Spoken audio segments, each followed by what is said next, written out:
আর মস্তকগুলো ঢাকো।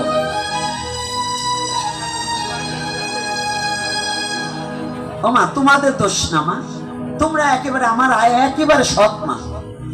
দোষ একটু তোমাকে না, দোষ হচ্ছে গুড়ায়, অর্থাৎ তোমাকে যেগুলো পেটে হয়েছে, কারণ ওরা শিখায়নি কিছু। কারণ তোমরা তো আমার মা, আমার মারা কোনো দোষ করতে পারে না। তাই তোমরা যদি আমার মা হও, তোমার মা আমার কি হয়? হ্যাঁ, দিদা হয় না? তো ওই বুড়িটারে পেলে বেলের দিয়ে পেট ফেটে লবণ একটু কসলায় ধুয়ে দিতাম যে এই মাইয়ে ধুইছিস কেন? কারণ যারা পর পুরুষ দেখে মস্তক ঢাকতে অভ্যস্ত নয়, ওই বুড়িটা এরকম মেয়ে জন্ম দিয়েছে কেন? যাক, ভাগবত আসলে এর চেয়ে কড়া কথা আর বলবো না, এটাও বলা উচিত নয়। তথাপি নিজের জাতিকে উন্নত করার জন্য, নিজের স্বজাতিকে ওই সুশিক্ষা দান করার জন্য কথাটা বললাম, অন্য কোনো জন্য নয়।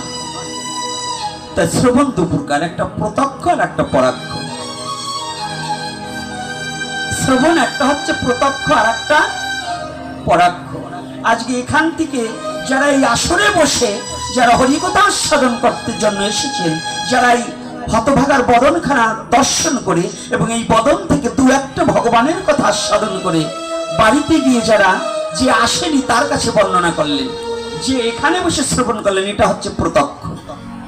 আর যিনি বাড়ি গিয়ে বর্ণনা করছেন, বাড়ি বসে যিনি শ্রবণ করছেন আপনার কাছ থেকে, ওটা হচ্ছে পরাক্ষ। তাহলে এই ভাগবতীয় কথায় কি হয়? ভাগবতীয় কথা শ্রবণ করতে পারলে সুখদেবের মতো সন্তান পাওয়া যায়। কেমন সন্তান? যিনি পৃথিবীতে আসার আগেই সমস্ত মায়াকে পরিহার করেছে। একজন দেবতা কি এরকম পেরেছে? পৃথিবীতে আসার আগে কোন মায়া ত্যাগ, কোন শাস্ত্রকার আমাকে একটা সিদ্ধান্ত দেখাতে পারবে?